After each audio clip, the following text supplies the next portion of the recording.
Good afternoon, and welcome again for most of us, of you. Well, I have a complaint because, it was supposed that this is a kind of conversation on innovation, and the first innovative thing that we have set up is just that disposition of bar, just to give the real context for the conversation. Nevertheless, there are some problems because if I'm not wrong, we ordered beers and we got water. Nevertheless, we'll try to solve that problem, that mistake, later on, not after the conversation. So, just to tell you that every one of us will introduce him or herself. Then Eduardo will just, as a guest, a special guest, will just make a short statement about, or I don't know how long, but it's supposed to be a short statement about the building communities, that's, the topic today.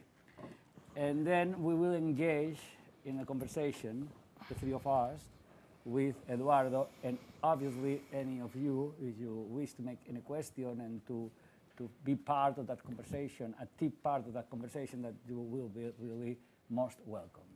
So just to begin, I ask Dolors to introduce herself, and then we will go on. Okay, I am Dolors.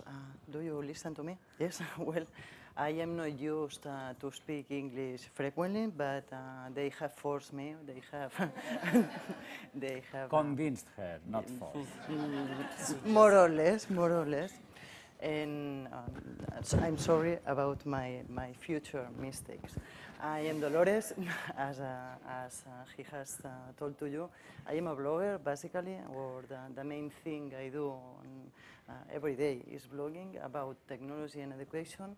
I have a blog, it's named El Caparazón, a strange name for an educational technology blog.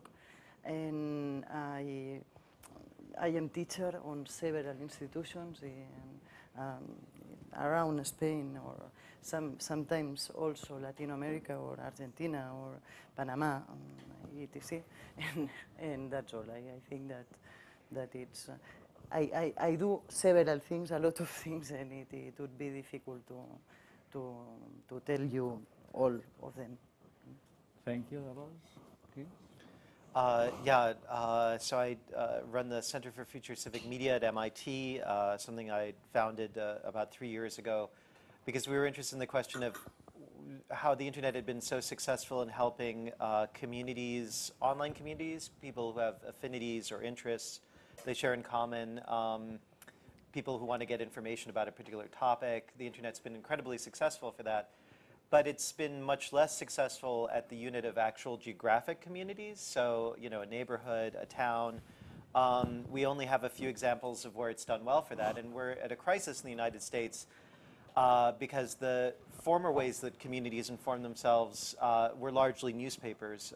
Newspapers did the bulk of the reporting. Newspapers did all the investigative work within a community.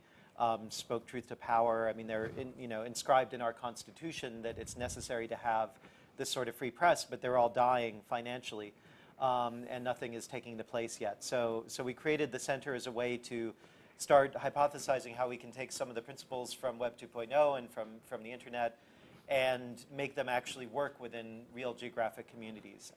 And we've had some success with that. But I actually got into the field from the fine arts because I wanted to make technologies, but I didn't want to become an engineer because there's a whole process of indoctrination in engineering that I didn't want to go through.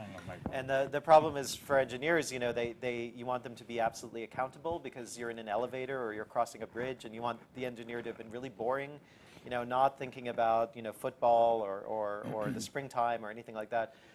And so they're the most accountable people in the world, and so as a result, the technologies are very conservative. And so I said, how can I build really unusual technologies that no one else is building, And I decided that I had to be completely unaccountable, and that's the role of artists. They're just the most irresponsible people in the world. So that's how I became an artist. Anyway. Well, not all engineers are like you had to start. Okay, that's the first point. Okay, that's okay. They are. No. I do know. For instance, myself. What a coincidence. You're going to introduce yourself? Or No. Well, He's an engineer. I am a mathematician, but well, for those who are not on the OpenEd Tech, I am Llorenç Valverde. I'm the Vicerector for Technologies at the Universitat Oberta de Catalunya. And well, I am your host today, more or less. that's the point. And for everyone knows, except 2 or 3 people that are over there that perhaps you don't know that. Now, Eduardo, yours. Okay, so I'm not sure my microphone is working. Is it working? Yeah. Okay, great.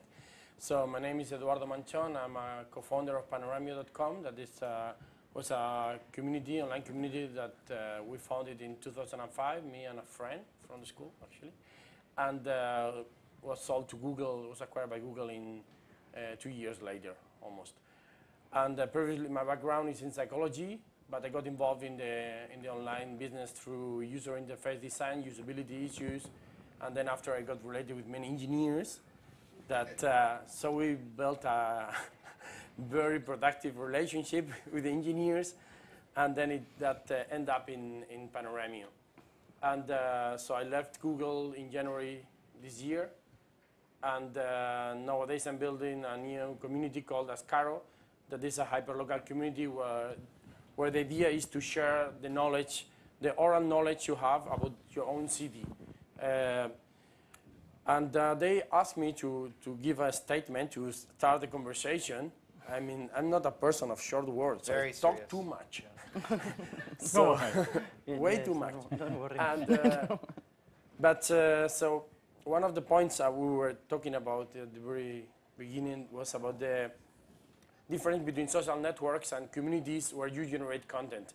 So you have Facebook, where the value is more the network itself, the people and the relationships, and the content has some value, but still nowadays we are not sure about the value that the content has.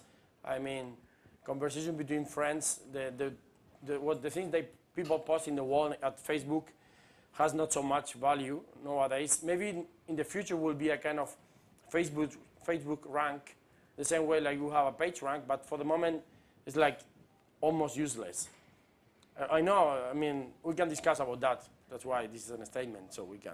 I need to say something a little bit radical so we can start discussing something. But I'm more interested in communities where the content, where the focus is in generated content that is valuable.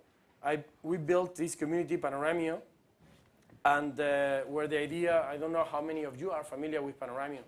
Maybe can you raise your hands just to know more or less? My God. So Panoramio is a photo sharing community with the particularity that you geolocate your photo. So you say exactly the place where you took it. So let's say that corner on the square, and you use Google Maps for that. So I think that's the extreme case of user-generated content and communities is Wikipedia, where the content is very elaborated and very complex.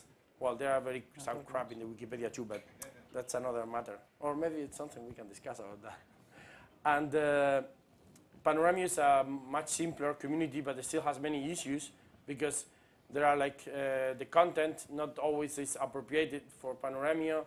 There is also not everyone is willing to invest time finding the exact location of the photo.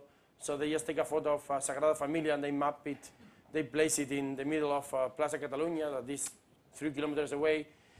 And so we had to build a system that was reliable and was self-sustainable. We were 3 guys in this company. We were not even a company before we were acquired, actually. We didn't have an office. So we were kind of a startup. But so what was the statement in that? Social networks. In the end, people, you were saying that the information is not always accurate, so does that matter? Yeah, of course matters. But so the idea is that you build an ecosystem where the users, they encourage to give accurate information and they fix the content that was inaccurate created by other users. In the case of Panoramio, for example, you could correct the location of a photo. You could suggest, hey, that photo is misplaced. This is the correct location. If the owner of the photo ignored that suggestion, then that photo is removed from the Panoramio set of photos. It's not totally removed, it's not deleted, but it goes to a standby set of photos, pool of photos, that is not visible anymore.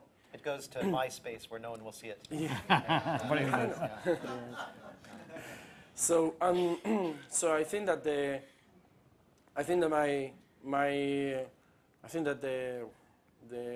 I would like to narrow the conversation to these kind of communities where you generate content, and this content has some value. And I mean, I have seen people using Panoramio for educational issues. Like teachers, they often send us emails saying that they use Panoramio to teach people about geography or to map photos or whatever. And that was a statement. What a strange statement. But whatever. The difference between social networks and communities, yeah, okay, no? that's the statement then. Okay. So let me the first question. All of them we are engaged more or less in online issues and online education. We have a community around us, which is the community of students and faculty. For instance, just prior to begin that conversation, over there was a comment that there is no any knowledge in our hands about a community of teachers or community of professors, no? So, and they have content to create that is common for all members of the communities. They have also, for instance, the community of students of a given university, of a given college. And, well, the question is, do you have any clue for us to take advantage in our institutions about that community building and to add value to the experience of being members of that communities as they are? But for instance, in our case at the USC, is a virtual community. They can only be related essentially through online. Mm-hmm. But for instance, in face-to-face universities, they exist. It exists that communities, but they are really very small. It's just located by residents or by groups or classmates or whatever, and they have a lot of, and they all connect to the campus, and how to build, how to take advantage from the educational perspective, from the university perspective of such communities, how to engage the people in. So first, for a community, you need a common goal. What's your goal? If you don't have a goal, it's not simply you just take people with the same profile. For an online community like you're talking about, but for a geographic community or a university, it's not necessarily, the goals can be actually quite different, and people can have actually really contrasting goals. So I think it's important that we clarify community, social whether object, we're talking I would online. I would talk about social object. You need a social object. It could be a goal, or it be a shared space, or it could be with different goals. Still, I mean, the social network, if you have like this common space like Facebook, that is where you have all your friends, then there is no shared goal, simply just to explain your life. But still, as I said, there is a distinction between those communities where the value is the network itself, no matter very much what you do there, since they are your friends and they are interested in anything you do, whatever is interested or not. And there are communities where you really create content. And if you want to create valuable content, I really think you need a goal. I know that you are thinking that, well, we have many goals. We cannot narrow that much our goal. But it's important to start with a very focused thing, because otherwise people will not understand what's the community for. So, in the case of Panoramio, we didn't know, we were not that clever. We didn't know that people would love to map their photos. It was to our surprise. We wanted to create a clone of Flickr. Flickr is a photo sharing community, and we thought, okay, let's let's add geolocation, because Flickr doesn't have it. We offer 2 GB of photos or space for free. Flickr you had to pay, so we build a competitive advantage. To our surprise, the people, they start using Panoramio to illustrate the world. They were not interested in photos of their pets or their parties or their friends, and they were reacting badly against photos of this is myself and that's the pyramid of Cheops. They didn't like that kind of content. So they were showing us the way. They told us, we want to photos that are only from this set, descriptive photos of the place, whatever it means. And then with that narrow goal, we could create something that made sense for that goal. And then after, once you create that, you have that goal that has to be very, very specific, then you can expand the community. Because you will see that people, they want to have any other kind of content. They want to have, but still related content. But if you make a too wide community, then you will never reach the critical mass to make it grow exponentially. And you don't create these network effects. In Panoramio is useful, and the more it's used, the more useful it is. And it's like a snowball going downhill. And if you don't have that effect, then it will not work. And creating critical mass is the hardest thing for any community. Afterwards, I have seen that you can really move to other areas. Still, we didn't move to other areas in Panoramio. Many people told us, why do you don't make the possibility to add videos to Panoramio, geolocated videos? That's a quite obvious move. But to our community, I mean, video recorders and photo takers, amateur photographers are totally different kind of people. And the video you move. So where do I geolocate the video? If the video I took it in the way from the cathedral to the MACPA museum. So there are many issues, and a small difference make a big impact on the site. So it becomes useless. I mean, the proof is that Flickr added video and never worked. They thought, okay, if it's just a matter of adding videos, it's quite easy to make an upload functionality for videos. And it's quite hard to expand communities, and you only can do it in the way the users want to do it, but not in the way of asking them, of watching their behavior and seeing what they are moving through to. You are talking about a thing that I have read Cirki, the last book of Clay Cirki. You know, some of you know him, and he said just this thing. The successful factors of a community are not known. You must be flexible. You said before. You must observe a lot and to be in permanent beta, or and to be capable of change at the time when you are seeing that the users want anything. I think that you are right. The difficult thing is actually you need to start very open-minded, because you don't know, and then but pay very much attention to what they are creating, and then move towards that direction. In our case with ascaro.com, so we created the idea of the hyperlocal communities. You could ask any kind of question, from like, where do I get the best pizza in town, or the spiciest pizza in town, or things that you don't find in the yellow pages, or that you will need to watch all the reviews in TripAdvisor. So things that only orally, so that you get from people, so oral knowledge. But what we have seen is that at the end, people don't use it that way.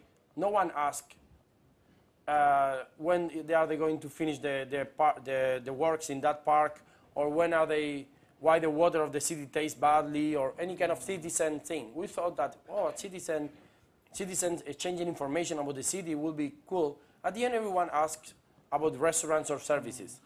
So, I think this is one of the keys, and I think this gets back to your question about the university, is that actual cities or towns are really different than Panoramio, and that not everyone is there for the same reason. I mean, you take Raval, and you could say, okay, the point of everyone living in Raval is to make Raval better. But no, I mean, the point of Raval for people is to get to work, or to sell drugs, or to, you know, I mean, there's a lot of different and often competing interests. And I think Wikipedia is a kind of an interesting one because there's so much contention.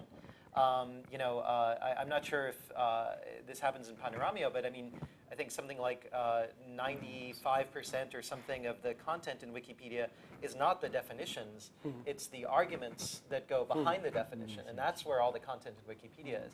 And so I guess, you know, one of the questions is, as you move to these geographic communities where, you know, actually there's politics happening because people don't all have the same interests.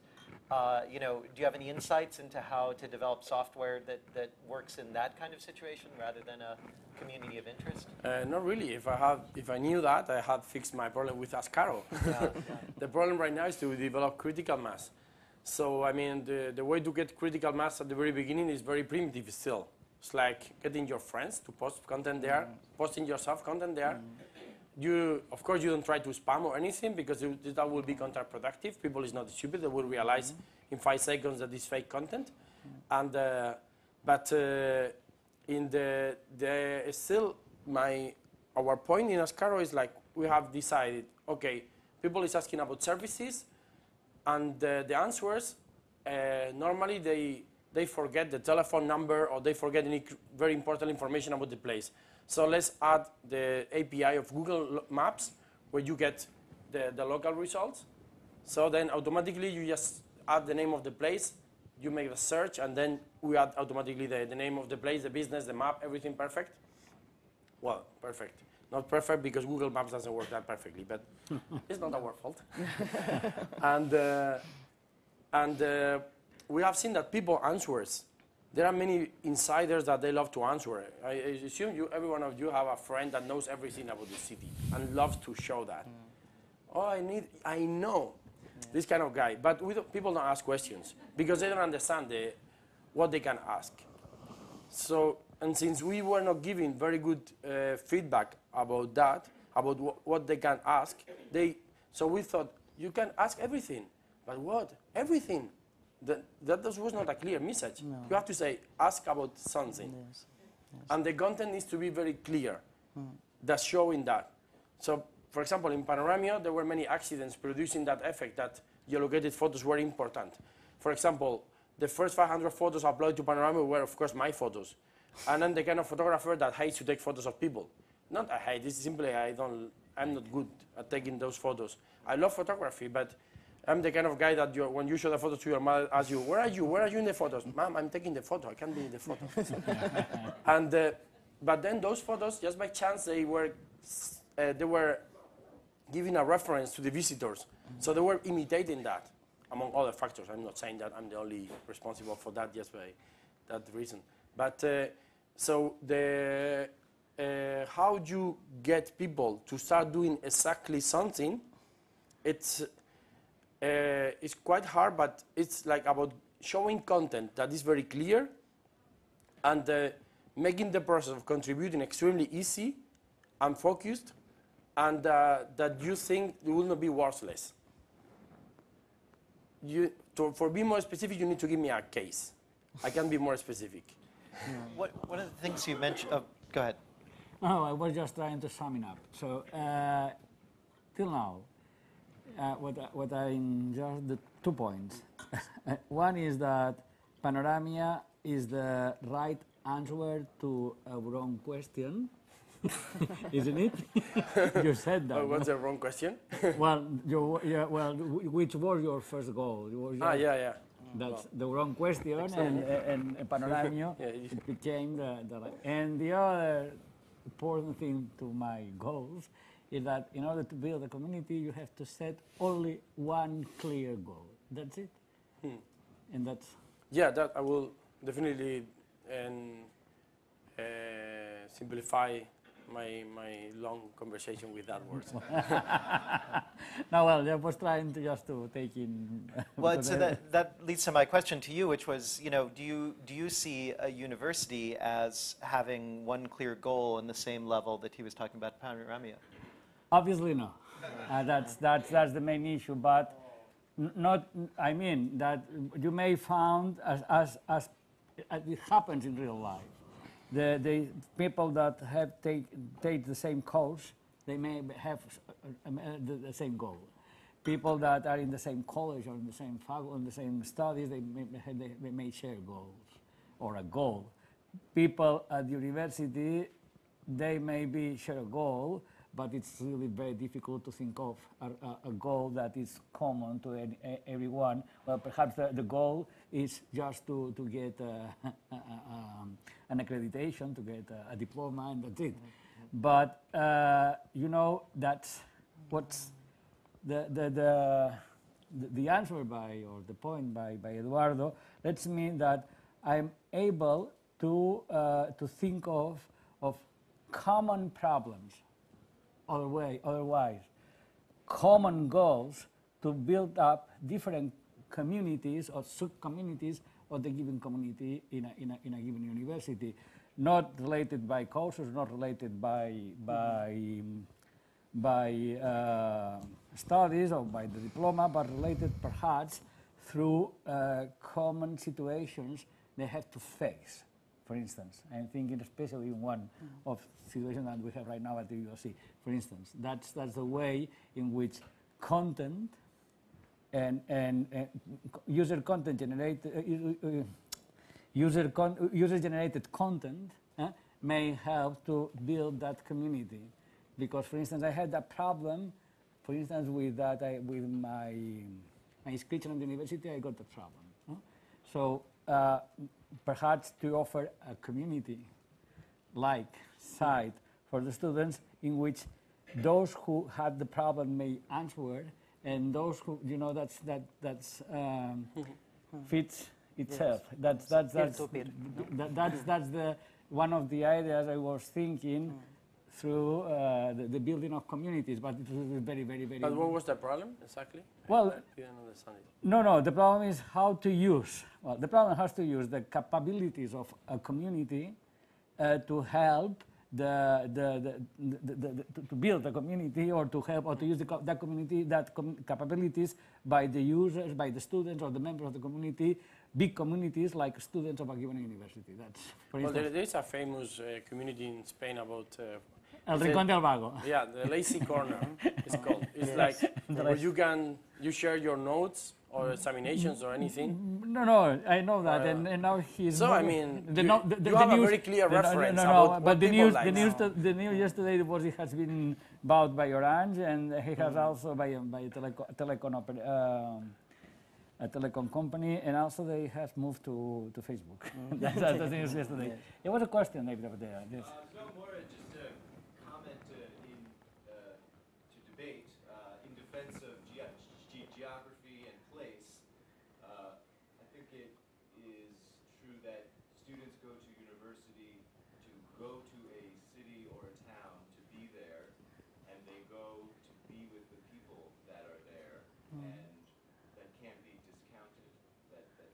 When students select their university, the location of it is one of the primary decisions that they make. Yeah, but smugly said by someone from New York City, by the way. I just want to point that out. Yeah, well, the center of the world. So yeah. Or the known world. In places that are rural.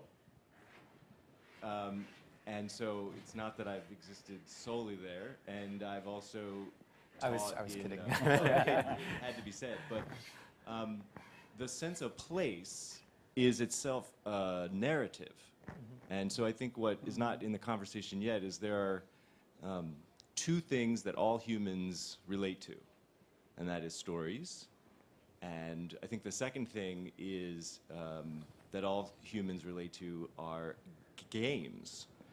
And so stories and games are two community-driving forces that are probably being overlooked in many places. And so in the case of, for example, in your new startup where people aren't using it the way that they expect because there's this narrative element that isn't being captured, the sharing of stories. It's not just oral knowledge. it's storytelling and the role of the storyteller, something we can all relate to. And is the medium facilitating the narrative or not? By the way, just let me point out that really, in the case of face-to-face universities, the campus selection, the place, it's important for the choice, but not in our case, because they don't go really to any place. They work from home, so that's in that sense when really we do need that sense of community to be applied, just to help the students to feel themselves. Well, I mean that I'm quite sure that they feel themselves as a member of community, but of a big community, because they explain that to us. But they don't take advantage of being part of that community, other than to get the diploma and the pass the courses, you know, that's and the learning. But the other social thing that you are able to find in a face-to-face university, although we have tried to, we have a bar with a web space in our campus, which is a bar, but you know it's a good idea, but failed completely to my advice, because precisely of that inability or that problem of being able to understand how to motivate, how to engage the students in taking advantage and to help them to strengthen that feeling of being part of community, and especially to take advantage of that. As we took advantage, or I took advantage when I was a student of the community that was surrounding me. And there was not only my colleagues, my classmates. There was a lot of other people doing that, you know? It's not going to work until you develop a USB-enabled Kalimocho printer.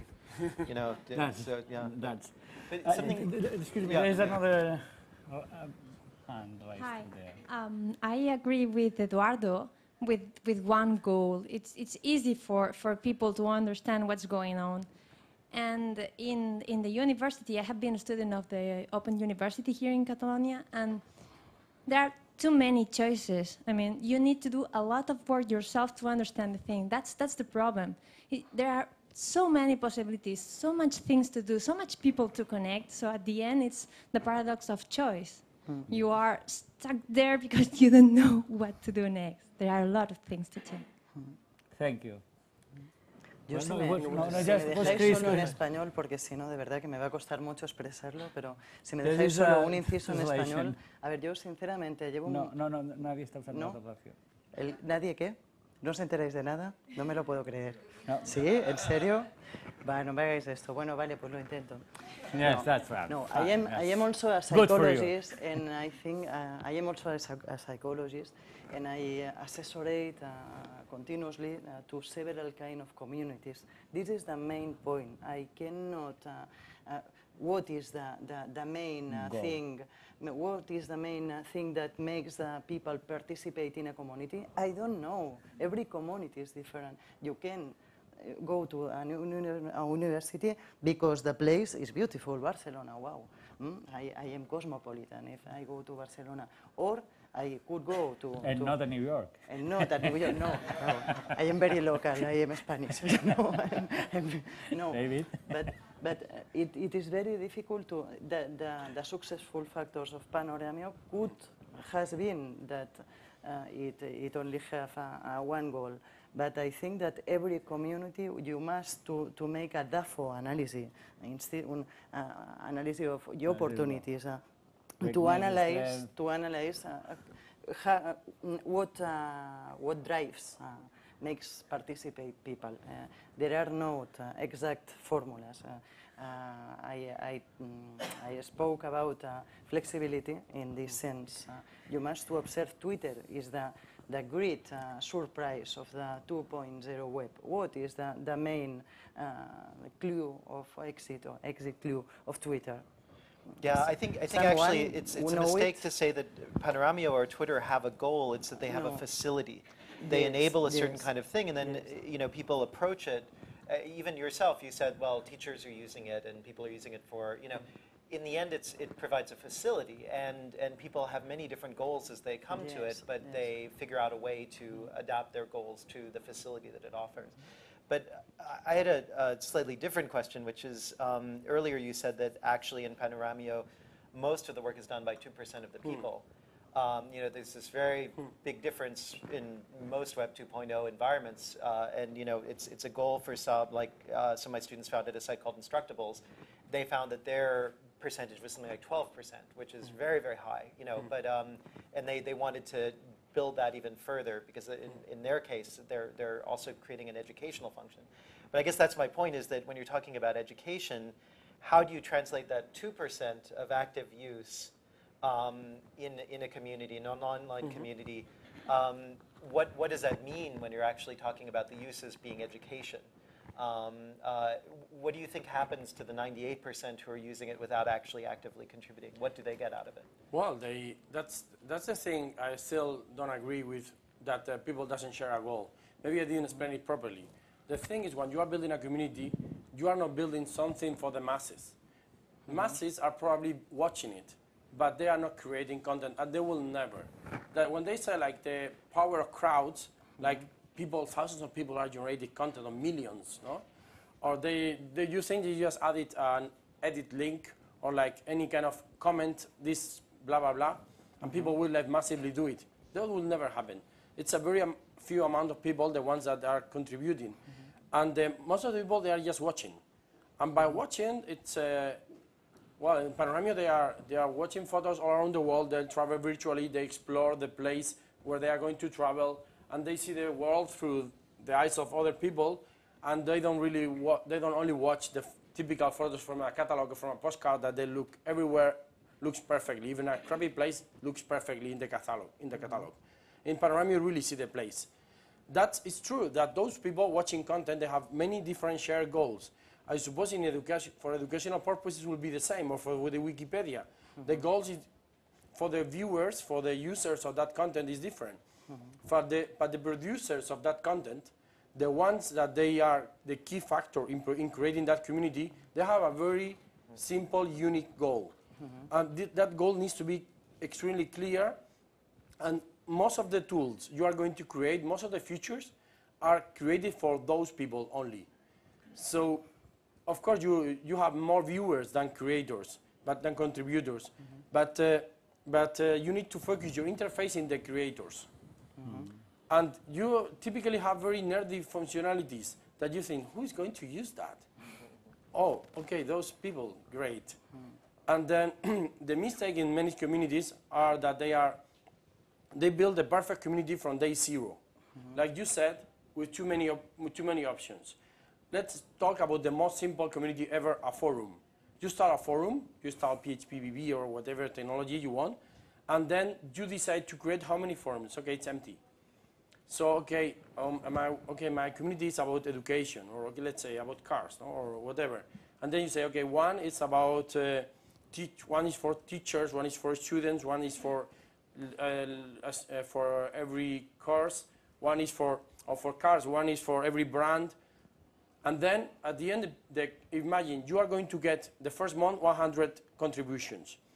If you create, let's say 10 forums, day zero, you will get randomly 10 contributions per forum. If you create one forum only, you will get all the contributions in that one forum. No, typically it takes some time until you create this critical mass. If you get the content concentrated in only one forum, one person posting content there will get the alert of saying, hey, someone else posted something, and instead of getting that alert 1 week after or 2 weeks after, you will get that alert 2 days, 1 day before, 1 day after, or even the same day, because there are 100 contributions, this means 3 contributions per day in the same forum. That will engage you automatically. You have no chance. And maybe not everyone, but a huge amount of the users. But all these communities that they grow, they start with a very big concept, with everything very well structured and designed, and with a big idea. That hardly works. I have seen, that's why the forums are the most powerful communities ever, because they are so flexible, and that people love them. And and you see how they grow. They only create a new forum. Those experts in forums, the cappier the forum, the better it is normally. You see how the administrators only create the new forum when they have a huge amount of content of that new subject. Then they move all the content to the new forum because it's enough, and then they name it. And then that new forum, the new community or sub-community or whatever you want to call it, then it starts working. There's a question over there, left.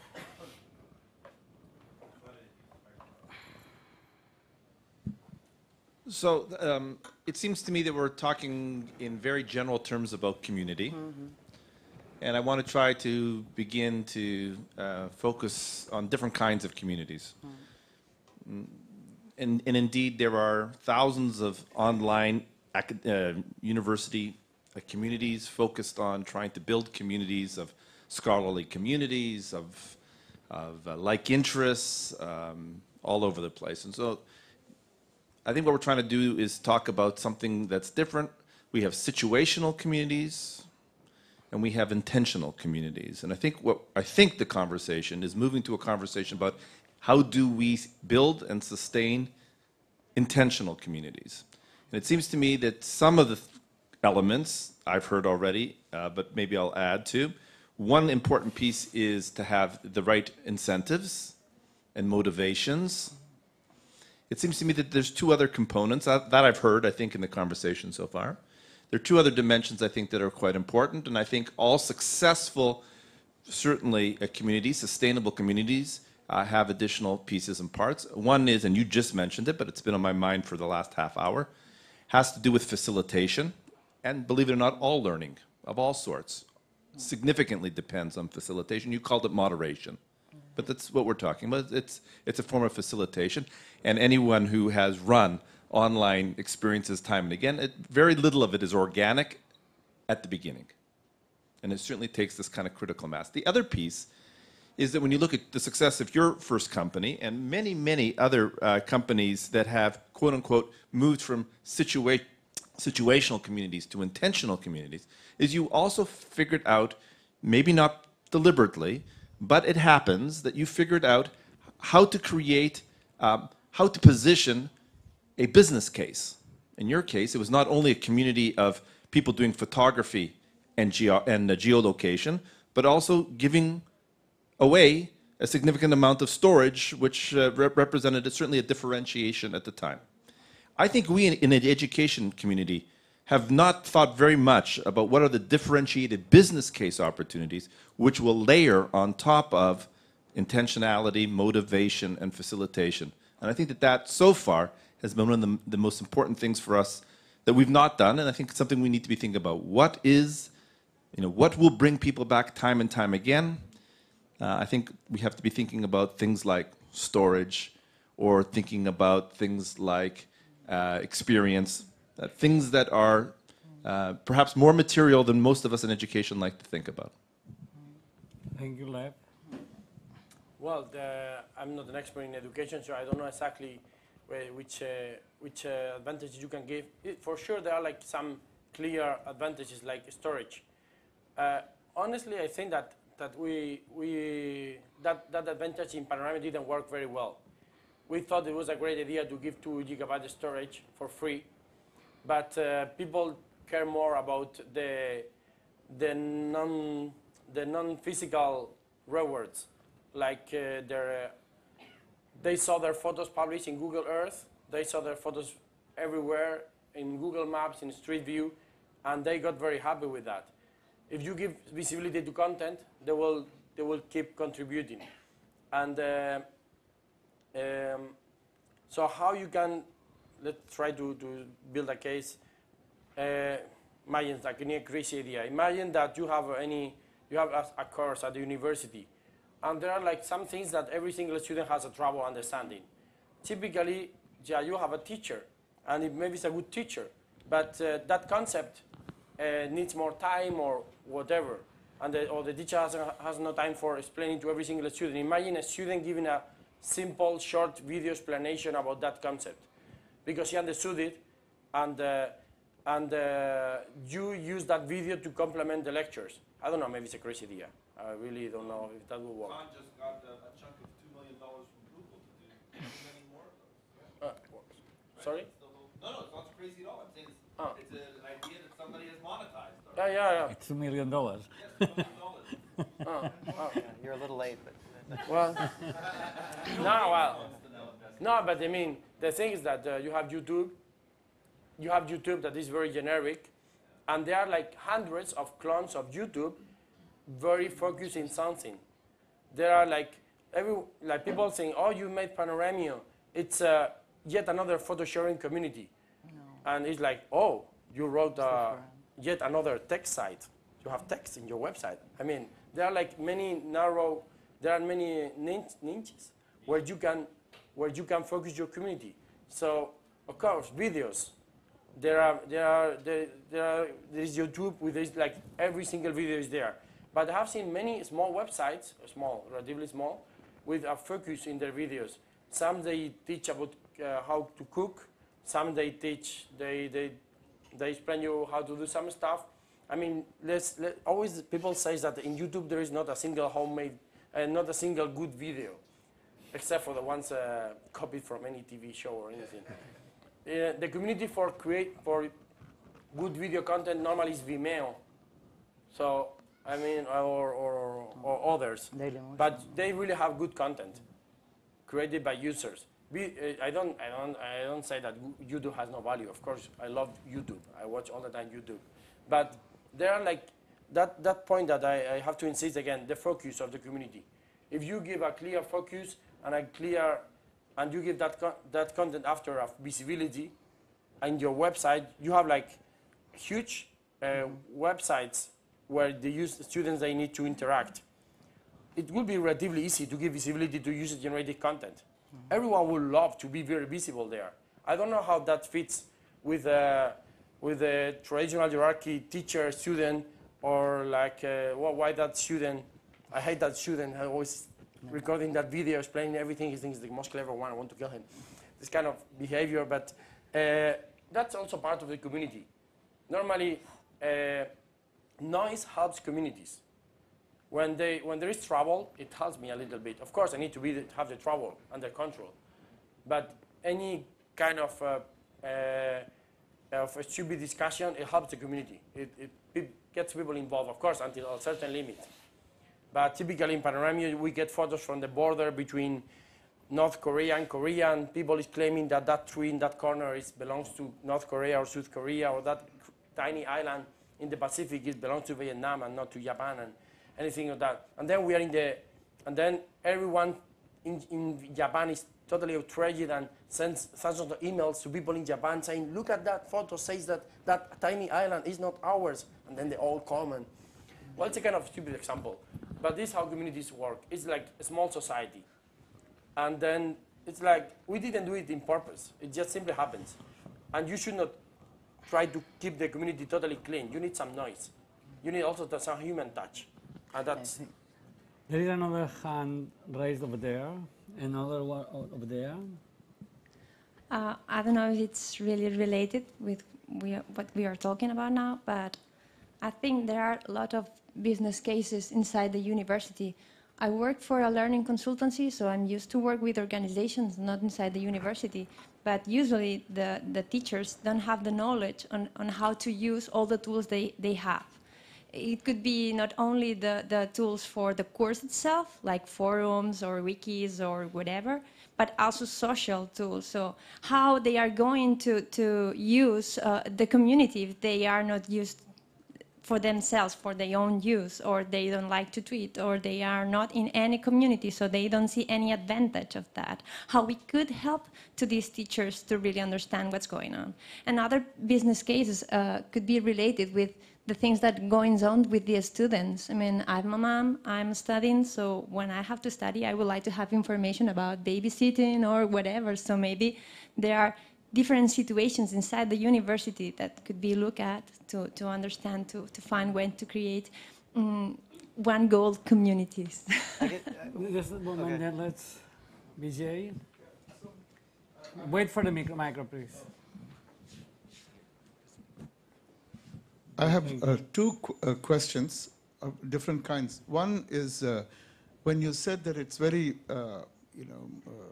difficult to find out what drives a successful community or not. There are just too many reasons.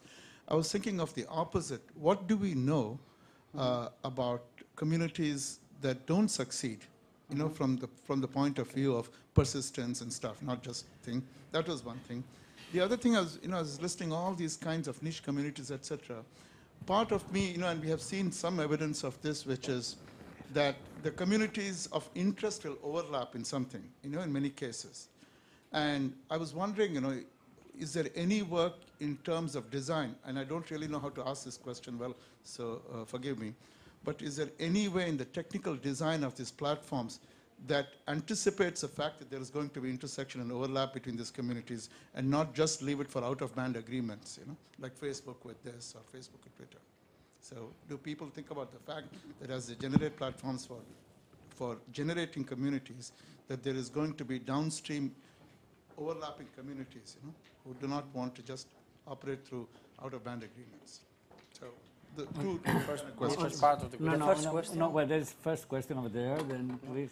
I guess because I wanted to answer one or offer one alternative to the question about business in universities, because universities, of course, in the United States, many of them are non-profit. There's a lot of debate that's happening in the United States right now about the utility of private, for-profit universities as opposed to non-profit ones. And I guess universities have this other component to them. And out of the university largely came this free software movement, which we're very, very interested in what it's doing, because it's managing to produce alternatives to businesses like Microsoft that are incredibly successful, are dominating markets, and the principle by which they work is very different. I read a lot of Eric von Hippel and Carlos Baldwin, who are at the Sloan School at MIT and Harvard Business School, respectively, and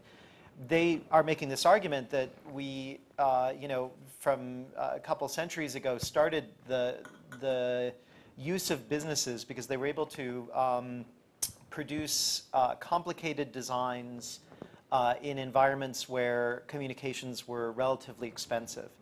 So examples are things like General Electric or Telefonica or El País, where even in the case of informing a community, you would have to bring people together, send them out in the neighborhood.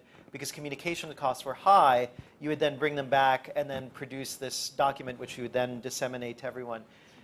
But what we notice with free software is that when communication costs go down, there are these alternative ways of doing it. And we think that the death of the newspaper is in part related to the fact that people can now communicate a lot of this stuff directly to each other. There isn't the need to bring these resources together. And again, you used to go to a company like Microsoft to provide an operating system, which was a very complicated design problem. But now you can have people with different motivations, but with the same kind of goal of creating an operating system, who are able to do this collaboratively together. So I would say, to me, the interesting thing maybe about universities in the future is that with these decreasing communications costs, you might not need to think of them as this, centralization of resources and this, creating, a place where people and books can get together, centralize those resources, centralize the conversations, and that's how you, generate knowledge. That's the model that's worked for a millennium. But in fact, it seems like this decrease in communications costs might look a lot more like free software than like a business or like a university. So that's my speculation. No? The question, no. Yeah, first part was yours. You have said something that I think that is very important. I think that your community is not a community in the sense that he has told. You have a crowdsourced community. I understand like this. And I think that your successful clues are people want to participate. People wanted to participate. People in that time, or you were the first that facilitate people to participate in an image way, or no, it is not a goal, it is an attitude, I think. It is I want to participate, but I don't like to write. I like to put photos in located photos. I don't like to put photos in Flickr. If I am an abstract artist, I like to put photos in Flickr. But if I am a local lover of Barcelona, I like to take photos of Barcelona and put in on the web. You were the first that covered that need, that kind of participation, or that like to participation. If I start a community like yours, I think that I will fall, because the target or the market was opened. The success of YouTube was the same. No, and I think that I am answering your question more or less. And I think an additional thing, nowadays the problem is not this. Nowadays the problem is that people don't participate with the same force that was participating before. Social networks grow in number of people, but participation, but content, user-generated content, is absolutely established, or it's the latest Forrester research has shown this pattern, and this is the problem. I think what are we doing wrong for the people, because people is not participating more. What are we doing wrong? I think that this is the problem now. No? Well, so first, I would like to say that so communities like why Panoramio succeeded. Yeah, of course, was one of the first projects, but was not the first one. We were not there. No. There were like Probably. very similar projects at the same time. But you said that people don't contribute more. Well, I mean, of course, if you watch the mainstream, it's Facebook. Mm-hmm. What you see is like the barrier to publish have been decreasing since the birth of the internet. So first you had like to code your own page, then you had Dreamweaver, then you had GeoCities, then you had Blogger.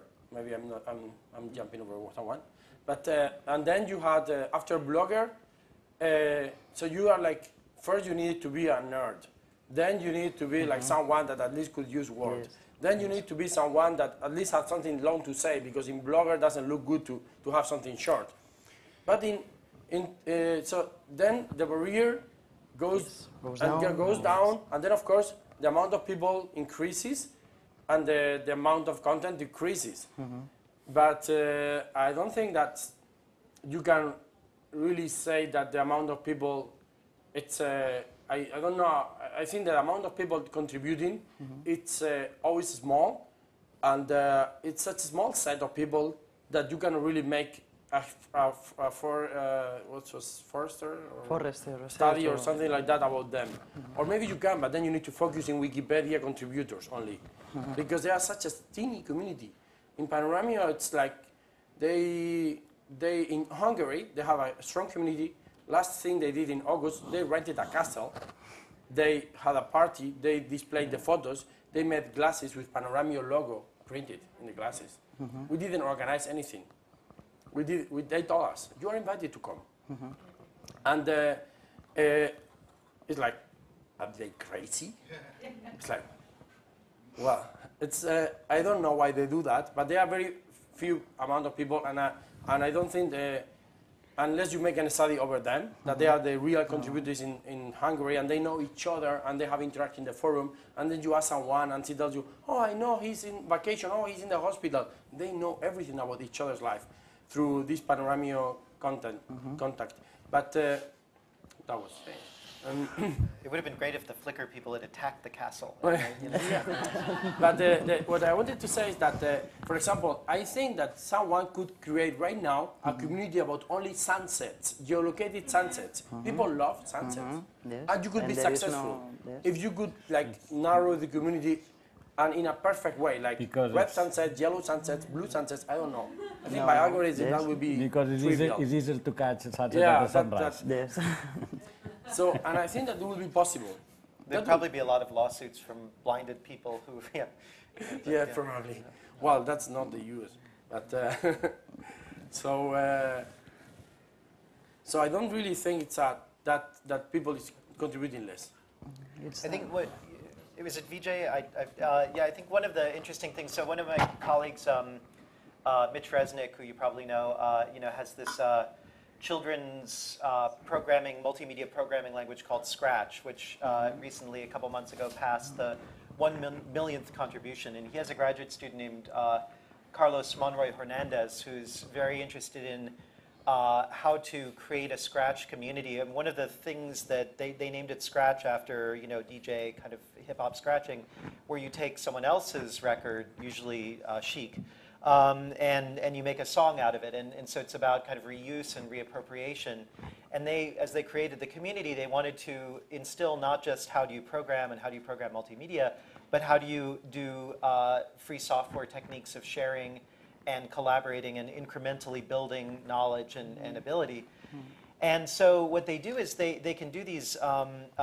Carlos is working with a student of mine named Benjamin Mako Hill, who was one of the co-founders of Ubuntu and was a Debian contributor. I think he was a committer at the age of 14, scary kid.